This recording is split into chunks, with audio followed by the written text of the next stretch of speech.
ഇന്ത്യക്ക് വലിയ ആവേശം നൽകുന്നൊരു വാർത്ത അമേരിക്കയിൽ നിന്ന് വരുന്നു. അമേരിക്കയിൽ ജൂതന്മാർ ട്രംപിനോട് നോ പറയുന്നു. ഇന്ത്യയോട് കാണിക്കുന്നത് തെമ്മാടിത്തരമാണ്. ഇന്ത്യ അമേരിക്കയുടെ ഏറ്റവും തന്ത്രപ്രധാനമായ പങ്കാളിയാണ്. ഇപ്പോൾ നടക്കുന്ന യുദ്ധത്തിനൊന്നും ഇന്ത്യ ഉത്തരവാദിയല്ല. ട്രംപ് കാണിക്കുന്ന മര്യാദകേടാണ്. ഇന്ത്യ മഹത്തായ പങ്കാളിയാണ് എന്ന് പറയുന്നു. കാരണം ജൂതന്മാർക്ക് ഇസ്രയേലിന് ഇന്ത്യ നിർലോഭമായ സഹായം കൊടുത്തിട്ടുണ്ട്. അമേരിക്കയിലെ ജൂതന്മാർ എങ്ങനെ പറയണമെങ്കിൽ അത് ഇസ്രയേലിൻ്റെ അല്ലെങ്കിൽ ബെഞ്ചമിൻ നെതന്യാഹുവിൻ്റെ മനസ്സറിഞ്ഞുള്ള വർത്തമാനമായിരിക്കും. അപ്പോൾ അമേരിക്കയിൽ ജൂതന്മാരുണ്ടോയെന്ന് ഞാൻ കണക്ക് നോക്കിയപ്പോൾ 7.5 മില്യൺ ജൂതന്മാർ അമേരിക്കയിലുണ്ട്. 75 ലക്ഷം. അമേരിക്കയിലെ ഇസ്രയേലിന് പുറത്തുള്ള ഏറ്റവും വലിയ ജൂത സമൂഹം അമേരിക്കയിലാണ്. 1654 മുതൽ ജൂതന്മാർ അവിടെ ബ്രസീലിലെ ഈ ജൂത പീഡനം മതപീഡനത്തിൽ തുടർന്നാണ് ആദ്യമായിട്ട് ജൂതന്മാർ അമേരിക്കയിൽ വരുന്നത്. ന്യൂയോർക്ക് സിറ്റിയിലാണ് ഏറ്റവും കൂടുതലുള്ളത്. ലോസ് ആഞ്ചലസ്, മിയാമി, ചിക്കാഗോ, ഫിലാഡൽഫിയയിലൊക്കെ ജൂതന്മാർ നിർണായക ശക്തിയാണ്. അമേരിക്കയിലാണെങ്കിൽ സർക്കാർ ഉദ്യോഗസ്ഥന്മാരുണ്ട്, ഗവർണർമാരുണ്ട്, സുപ്രീം കോടതി ജഡ്ജിമാരുണ്ട്, ക്യാബിനറ്റ് മെമ്പർമാരുണ്ട്, സെനറ്റർമാരുണ്ട്, കോൺഗ്രസ് അംഗങ്ങളൊക്കെ ജൂതന്മാരായിട്ടുണ്ട്. അപ്പോൾ ജൂത സമൂഹം ഇന്ത്യയുടെ കൂടെ നിൽക്കുന്നത്. ഇന്ത്യക്ക് പ്രതിസന്ധി ഉണ്ടായപ്പോൾ നമ്മൾ കാർഗിൽ മുതൽ അറിയാമല്ലോ, യുദ്ധം ഉണ്ടായ സമയത്ത് ഈ ഓപ്പറേഷൻ സിന്ദൂറിൻ്റെ കാലത്തും ഇസ്രയേൽ നമ്മളെ സഹായിച്ചിട്ടുണ്ട്. അമേരിക്ക നമുക്കെതിരെ നിലപാടെടുത്ത സമയത്തും സഹായിക്കാത്ത സമയത്തും ഇസ്രയേൽ ഇന്ത്യയുടെ പക്ഷത്ത് നിന്നിട്ടുണ്ട്. പണ്ട് നെതന്യാഹുവിൻ്റെ ഒരു സുപ്രസിദ്ധമായ ഒരു കോട്ടിംഗ് ഉണ്ടല്ലോ, കൊട്ടേഷൻ, അതായത് ഇന്ത്യയോട് യുദ്ധം ചെയ്യുന്നവർ ഇസ്രയേലിനോടും യുദ്ധം ചെയ്തേണ്ടി വരും എന്നൊക്കെ പറഞ്ഞാൽ നമുക്കറിയാം. ഇത്തരം ചില ബന്ധങ്ങളുണ്ട്. അപ്പോൾ അമേരിക്കയിലെ ഭരണകൂടത്തിൽ നിർണായക സ്വാധീനം ചെലുത്താൻ പറ്റുന്ന തന്ത്രപ്രധാനമായ സീറ്റുകളിലൊക്കെ ജൂതന്മാരുണ്ട്. അപ്പോൾ വളരെ പെട്ടെന്ന് ട്രംപിനെതിരെ, അമേരിക്കയുടെ നയത്തിനെതിരെ ഇന്ത്യക്ക് പിന്തുണ പ്രഖ്യാപിച്ചുകൊണ്ട് ജൂതന്മാർ വന്നത് കേവലം യാദൃശ്ചികമാണെന്ന് കരുതാൻ പറ്റുമോ? ഗംഭീരമായിട്ടുണ്ട്. കാരണം മോദി നന്നായിട്ട് പണിതിട്ടുണ്ടെന്ന് ഉറപ്പായി ഇപ്പോൾ. കാരണം ജൂതന്മാർ അമേരിക്കയിൽ ഇതുപോലെ ട്രംപ് വിരുദ്ധ നിലപാടെടുത്തിട്ടുണ്ടെങ്കിൽ ട്രംപ് അവിടെ അധികകാലം പിടിച്ചു വെക്കാൻ പറ്റില്ല. അങ്ങനെ ഞാനും കേട്ടിട്ടുണ്ട്. ജൂതന്മാരുടെ ഇച്ഛ അനുസരിച്ച് അവിടെ സർക്കാർ നിൽക്കും. ജൂതന്മാർ വിചാരിക്കുന്നതേ നടക്കൂ. കാരണം എന്താണെന്ന് വെച്ചാൽ അവിടുത്തെ സാമ്പത്തിക നെടുന്തൂണുകൾ മുഴുവൻ ഈ ബാങ്കിങ് രംഗമൊക്കെ ഉണ്ടല്ലോ, ഇത് മുഴുവൻ ഈ റോത്ത്ഷൈൽഡ് എന്നൊക്കെ പറഞ്ഞ കുടുംബമൊക്കെ ഇല്ലേ, ബാങ്കിങ് ഒക്കെ ജൂതന്മാരുടെ കയ്യിലാണ്. പൊളിറ്റിക്സ്, ഈ ഭരണരംഗത്തിലുമൊക്കെ അവർ ജാതിയും മതമൊന്നും ഇവിടത്തെ പോലെ പറയില്ലെങ്കിലും ശരിക്കും ഈ ബ്രാഹ്മണർ എന്ന് പറഞ്ഞില്ലേ, ശരിക്കും അവിടുത്തെ ബ്രാഹ്മണര് ജൂതന്മാരാണ്. അവര് കിസിഞ്ചർ, നിക്സന്റെ കൂടെ ഉണ്ടായിരുന്ന നാഷണൽ സെക്യൂരിറ്റി അഡ്വൈസർ ആയിരുന്ന കിസിഞ്ചർ മുതലുള്ള ആളുകൾ, എന്തിനാ ജാരദ് കുഷ്ണറില്ലേ, ട്രംപിന്റെ മകളുടെ ഭർത്താവ് ജൂതനാണ്. അല്ല, ഞാനിങ്ങനെ നോക്കിയപ്പോഴത്തേക്ക് ഇത് കേട്ടപ്പോൾ എനിക്ക് കൗതുകം തോന്നി. കാരണം അവിടുത്തെ ഏറ്റവും വലിയ എത്തനിക് ഗ്രൂപ്പ് അവരാണ്. അവരുടെ ഇപ്പോൾ ഇത്രയും വലിയ സ്വാധീനം അവർക്കുണ്ടെന്ന് നോക്കുമ്പോൾ ഈ 2ാം ലോക മഹായുദ്ധത്തിൽ 5.5 ലക്ഷം ജൂതന്മാരാണ് അമേരിക്കയ്ക്ക് വേണ്ടി യുദ്ധം ചെയ്തത്. അമേരിക്കൻ പട്ടാളത്തിൻ്റെ കൂടെ.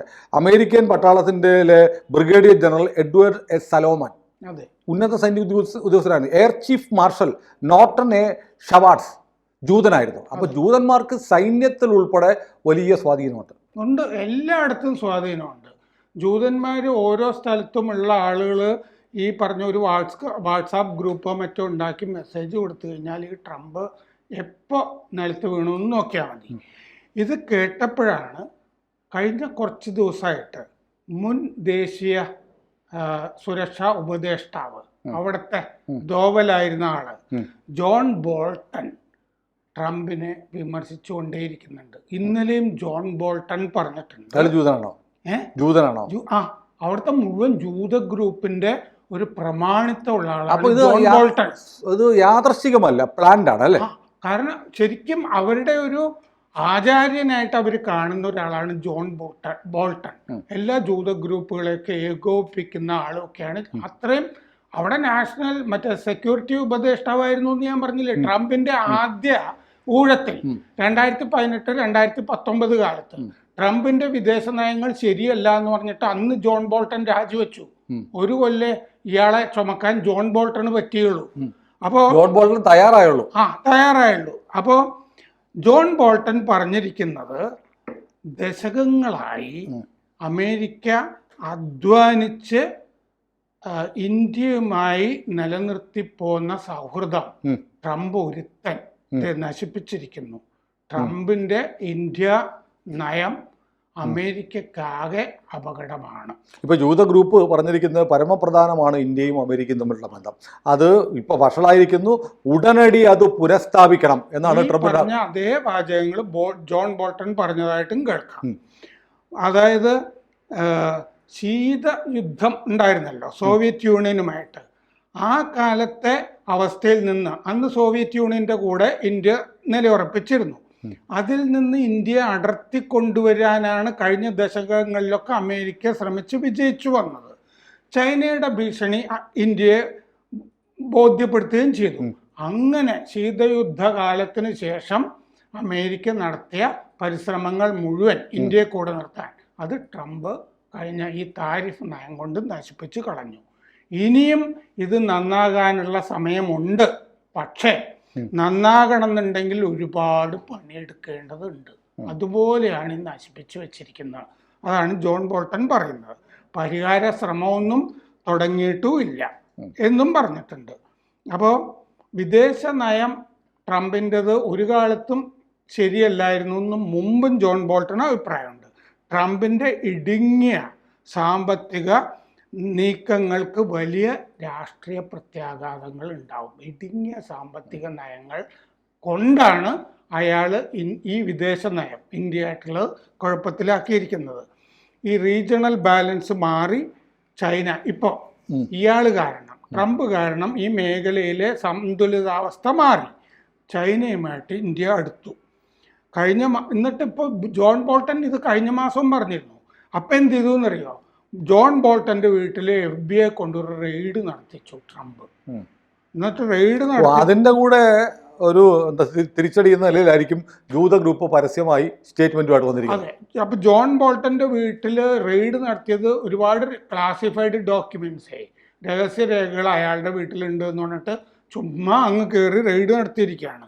അപ്പോൾ അതിനെപ്പറ്റി മാധ്യമപ്രവർത്തകർ ട്രംപിനോട് ചോദിച്ചപ്പോൾ ഞാൻ ജോൺ ബോൾട്ടൻ്റെ ഒരു ഫാനല്ല എന്ന് മാത്രമേ ഇയാൾ പറഞ്ഞു. അത് പണ്ടേ പോയതാണല്ലോ. JD വാൻസ് പറഞ്ഞിരിക്കുകയാണ് ഇത് ആദ്യഘട്ടം മാത്രമാണ്. ജോൺ ബോൾട്ടന്റെ വീട്ടിൽ വീണ്ടും നടപടി ഉണ്ടാവും. ജൂതന്മാരെ ഇങ്ങനെ അകറ്റുകയാണ്. ഇന്ത്യ മാത്രമല്ല, ഇത് ആദ്യഘട്ടം മാത്രമാണ്. ട്രഷറി സെക്രട്ടറി ബെസന്റും പറഞ്ഞിട്ടുണ്ട് ഈ സംഘർഷമൊക്കെ നമുക്ക് പരിഹരിക്കാം. ഇനിയും ഇന്ത്യയായിട്ട് എങ്ങനെ ഇന്ത്യയായിട്ട് ഇനി കൂടെ പോകാൻ പറ്റും?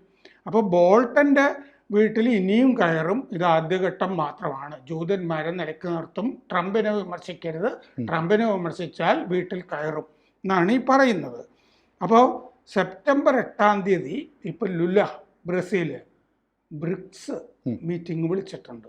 സെപ്റ്റംബർ 8 അടിയന്തര മീറ്റിംഗ്. അപ്പോൾ സെപ്റ്റംബർ 8 എന്ന് പറയുമ്പോൾ അത് ആ ബോൾസൊനാരോയുടെ വിചാരണ തുടങ്ങുന്നുണ്ട്. ഇന്ന് ചൊവ്വാഴ്ച തുടങ്ങുന്നുണ്ട്. ഇപ്പോൾ അവിടെ നിന്നുള്ള വിമാനങ്ങൾ ഓറഞ്ച് ജ്യൂസ് ഇത് ഒഴിച്ച് എല്ലാത്തിനും 50%. ലുലയുടെ അവിടെ ഈ ബ്രിക്സ് മീറ്റിംഗ് ലുല വിളിക്കാതിരുന്ന എന്താണെന്ന് വെച്ചാൽ ഇന്ത്യയും പിന്നെ അമേരിക്കയുമായിട്ട് വലിയ സൗഹൃദം ഉള്ളത് കൊണ്ട് നമുക്കെതിരെ നീങ്ങാൻ പറ്റില്ല എന്ന് വിചാരിച്ചിട്ടാണ് ഇതുവരെ ഉണ്ടായിരുന്നത്. വഷളായി. അതുകൊണ്ട് ബ്രിക്സ് രാജ്യങ്ങൾ ഒന്നിച്ച് ഒരു റെസൊല്യൂഷൻ വരാൻ പോകുന്നു അമേരിക്കക്കെതിരെ എന്നുള്ളതാണ് ഇപ്പോഴത്തെ അവസ്ഥ. ഇപ്പോൾ ബ്രിക്സ് രാജ്യങ്ങൾ മൊത്തത്തിലും ഇപ്പോൾ 26 രാജ്യങ്ങൾ ചൈനയിലെ പരേഡിൽ വരുന്നുണ്ട്. അപ്പോൾ ഇതെല്ലാം കൂടി അമേരിക്കക്കെതിരായ വലിയൊരു നീക്കമായിട്ട് ആഗോള തലത്തിൽ രൂപപ്പെട്ടുകൊണ്ടിരിക്കുകയാണ്. അപ്പോൾ അമേരിക്ക എന്താ ചെയ്തതെന്ന് വെച്ചാൽ ഈ ബോൾസൊനാരോയുടെ വിചാരണ നടത്തുന്ന ജഡ്ജിക്കെതിരെ ഉപരോധം ഏർപ്പെടുത്തി. എന്ത് പ്രാന്താണെന്ന് നോക്കണേ. അയാളുടെ വിസ അനുമതി തുടങ്ങിയ കാര്യങ്ങളൊക്കെ റദ്ദാക്കി. അപ്പോൾ ഈ അവസ്ഥയിലാണ് ഇപ്പോൾ അമേരിക്കക്കെതിരായ ആഗോള നീക്കങ്ങൾ നടക്കുന്നത്. ജൂതന്മാർ മൊത്തം ഈ ഇസ്രയേലിനെ കയറി സംസാരിച്ച് നെതന്യാഹുവിനോടൊക്കെ സംസാരിച്ച് ചിലപ്പോൾ മോദി നീക്കം നടത്തിയിട്ടായിരിക്കും ഇത് ചെയ്തിരിക്കുന്നതെന്ന് തോന്നുന്നു. കാരണം പഴയ പോലെ ഈ മൻമോഹൻ സിംഗിന്റെ കൂടെ നിന്ന കഞ്ഞി ആളുകളൊന്നുമല്ല. ഈ ഇംഗ്ലീഷിൽ ഹോക്സ് എന്ന് പറയുന്ന ആളുകൾ തന്നെയാണ് മോദിയുടെ കൂടെയുള്ള ഈ ജയശങ്കറും ദോവലും ഒക്കെ. അവര് നന്നായിട്ട് ഡീപ് സ്റ്റേറ്റ് ആണ്. നന്നായിട്ട് പണിയണം എന്ന് പറഞ്ഞിട്ട് നെതന്യാഹുവിനോട് സംസാരിച്ചിട്ട് നെതന്യാഹു അമേരിക്ക പറയുന്നത് കേൾക്കുന്നുണ്ട്. നെതന്യാഹു അമേരിക്കയും തമ്മിൽ നല്ല ബന്ധമല്ല. നെതന്യാഹുവിനെ പച്ചത്തെറിയല്ലേ ട്രംപ് വിളിച്ചത്. ഇയാൾക്ക് എന്താന്ന് വെച്ചാൽ നൊബേൽ സമ്മാനം കിട്ടണം, ഭ്രാന്ത് പിടിച്ചിരിക്കുക സമാധാനം. ഇന്ത്യ നോമിനേറ്റ് ചെയ്യണമെന്ന് മോദിക്ക് സൗകര്യമില്ല. അതുകൊണ്ട് മോദി ഇയാൾ ഫോൺ വിളിച്ചാൽ ഇപ്പൊ എടുക്കുന്നില്ല. എന്തൊരു അപമാനമാണ്. ലോകത്തിന്റെ കാരണവരാണെന്നും പറഞ്ഞ് നടന്നൊരാള് വിളിച്ചിട്ട് ഫോൺ എടുക്കുന്നില്ല അല്ലേ? സാധാരണ നമ്മൾ പറയില്ല അവൻ അത്തപ്പാടിയാണ്, ഞാൻ ഫോൺ എടുത്തില്ല എന്ന് പറയുന്നത് മോദി പെരുമാറും. ഏതായാലും ട്രംപ് ഒരിക്കലും വിചാരിക്കാത്ത ഒരു കളിയാണ്. അമേരിക്കയിലെ 75 ലക്ഷം വരുന്ന ജൂത സമൂഹം ട്രംപിന്റെ നിലപാടുകളെ തള്ളിപ്പറയുകയും ഇന്ത്യയെ ചേർത്ത് പിടിക്കണം, ഞങ്ങൾ ഇന്ത്യയുടെ കൂടെയാണ് എന്ന് പറയുകയും ചെയ്തത്. മാത്രമല്ല ആ കേസ് നോക്കൂ, അവിടുത്തെ ഡെമോക്രാറ്റുകളുടെ പ്രവിശ്യകൾ, പിന്നെ അവിടുത്തെ സാധാരണ ഈ ഇറക്കുമതി കൊണ്ടൊക്കെ SMEs എന്നൊക്കെ പറയില്ലേ, അങ്ങനത്തെ ആളുകളെല്ലാം കൊണ്ടാണ് ട്രംപിനെതിരെ കേസ് കൊടുത്തിരിക്കുന്നത്. അത് മാത്രമല്ല, ഇനിയിപ്പോ മരുന്നുകൾക്ക് ഉപരോധം എടുത്താൻ പറ്റും. ഇന്ത്യയിൽ നിന്ന് 200% ഏർപ്പെടുത്താൻ അമേരിക്കക്കാരൻ പിന്നെ എന്ത് മേടിച്ച് കഴിക്കും? അമേരിക്കയിൽ ആവശ്യമുള്ളത് കൊണ്ടും നമ്മുടെ മരുന്നുകൾക്ക് ക്വാളിറ്റി ഉള്ളത് കൊണ്ടാണ് ഇന്ത്യൻ മരുന്നുകൾ അമേരിക്ക വാങ്ങുന്നത്. ഇന്ത്യൻ മരുന്നുകൾ അവർ വാങ്ങുന്നത് എന്താന്ന് വെച്ച് കഴിഞ്ഞാല് മറ്റേ അവിടുത്തെ ബ്രാൻഡുകൾ അല്ലാതെ ഈ മറ്റേ ജനറിക് മെഡിസിൻസ്, വേറെ ബ്രാൻഡുകളുള്ളത് നമ്മൾ കൊടുക്കുന്നത് അവർക്ക് നിർമ്മാണം വേണ്ട. ഔദ്യോഗിക പാരസെറ്റമോൾ ആ പേരിൽ തന്നെയാണ്, അല്ലാതെ ഡോളോ ഒന്നും പറഞ്ഞ് കിട്ടില്ല. അതായത് അതിന്റെ ജനറിക് നെയിമിൽ കിട്ടും. ജനറിക് നെയിമിലുള്ള മരുന്നുകൾക്ക് വില കുറവാണ്, വളരെ കുറവാണ്. കമ്പനി അതിന് പേര് മാറ്റുമ്പോഴാണ് വില കൂടുതൽ. കാരണം അമേരിക്കയിലെ ആളുകൾ വാങ്ങുന്ന വിധത്തിലാണ് നമ്മുടെ ഫാർമസ്യൂട്ടിക്കൽ കമ്പനികൾ ഇവിടെ പ്ലാന്റുകൾ ഉണ്ടാക്കിയിരിക്കുന്നത്. അതെ, അപ്പൊ അത്രയും ചെലവില്ല, ചീപ്പാണ്. അല്ല, ആളുകൾ മനസ്സിലാക്കേണ്ട ഒരു കാര്യമുണ്ട്. നമ്മുടെ ഈ പ്രധാനമന്ത്രി ജൻ ഔഷധി പദ്ധതി ഉണ്ടല്ലോ, അവിടെ കിട്ടുന്ന മരുന്നുകൾ ജനറിക് മരുന്നുകളാണ്. എന്ന് പറഞ്ഞാൽ പാരസെറ്റമോൾ എന്നായിരിക്കും പേര്. അപ്പോൾ സ്വകാര്യ കമ്പനികൾ എന്ത് ചെയ്യും? പാരസെറ്റമോൾ എടുത്ത് വേറെ പാക്കിങ്ങിലാക്കി അതിന് ഡോളോ എന്നിട്ടിട്ട് പാരസെറ്റമോളിന്റെ ഇരട്ടി കാശ് മേടിക്കും. അപ്പോൾ നമ്മളിപ്പോൾ ധരിച്ചു വെച്ചിരിക്കുന്നത് ജൻ ഔഷധിയിൽ കിട്ടുന്ന മരുന്നിനൊക്കെ വിലക്കുറവാണ്. വിലക്കുറവായതുകൊണ്ട് അതിന് ഗുണം കുറവായിരിക്കും. അങ്ങനെയല്ല, ഇത് അതിന് ഒറിജിനൽ സാധനം ആ ഒറിജിനൽ പേരിലാണ് വിൽക്കുന്നത്. പാരസെറ്റമോൾ ആണ് അതിന്റെ ടെക്നിക്കൽ, എന്താ അതിന് പറയുന്നത്, ശാസ്ത്രീയ നാമം. അതിന് പിന്നെ പല പേരിട്ട് പല കമ്പനി ബ്രാൻഡ് ആക്കുമ്പോഴത്തേക്ക് കമ്പനികൾ തോന്നിയാസം വില കൊടുക്കുകയാണ്. അതുകൊണ്ടാണ് ഈ ജനറിക് മെഡിസിന് എപ്പോഴും വില കുറഞ്ഞിരിക്കുന്നത്. അപ്പൊ ഇയാൾ പറയുന്നത് അവിടുത്തെ 13 കമ്പനികളുണ്ട്, പ്രധാനപ്പെട്ട ഫാർമസ്യൂട്ടിക്കൽ കമ്പനികൾ. അവിടെ മെഡിക്കെയർ സംവിധാനത്തിന് ഇവര് വില കുറച്ച് മരുന്ന് കൊടുക്കണം എന്ന് പറഞ്ഞിട്ട് 13 കമ്പനികൾക്ക് ഇയാൾ കത്തെഴുതിയിട്ടുണ്ട് ട്രംപ്. ചുമ്മാ ഇങ്ങനെ ഓരോരോ ഏകാധിപതിയെ പോലെയാണ് പെരുമാറുന്നത്. അവിടുത്തെ 13 ഫാർമസ്യൂട്ടിക്കൽ വലിയ കമ്പനികൾക്ക് ലോകമാകെ ഫാക്ടറികളും പ്ലാന്റുകളും ഉണ്ട്. അവിടെയൊക്കെ ഇയാൾ പറയുന്ന നിയമം നടപ്പാക്കാൻ പറ്റുമോ? അവർ ജനറിക് മെഡിസിൻസ് ഇന്ത്യയിൽ നിന്ന് ഇറക്കുമതി ചെയ്യുന്നു, വിൽക്കുന്നു. ഇത് പറ്റില്ല എന്ന് പറഞ്ഞു കഴിഞ്ഞാൽ അവർക്കും സൗകര്യമില്ല. അല്ല, അത് ബുദ്ധിമുട്ടുന്ന അമേരിക്കക്കാർക്കാണ്. ഈ താരിഫ് കൊണ്ടും ഇന്ത്യക്കെതിരെ കൂട്ടിയത് കൊണ്ടും അമേരിക്കക്കാരെ കൺസ്യൂമേഴ്സിനാണ് ബുദ്ധിമുട്ട്. അതെ അതെ. ഏതായാലും ജൂതന്മാരുടെ കളി, ജൂതപ്പട ഇപ്പോൾ ഇറങ്ങി ട്രംപിനെതിരെ. കൂടുതൽ വാർത്തകളും വിശേഷങ്ങളും നിങ്ങളിലേക്ക് എത്താൻ ABC മലയാളം സബ്സ്ക്രൈബ് ചെയ്യുക, ബെൽബട്ടനും അമർത്തുക.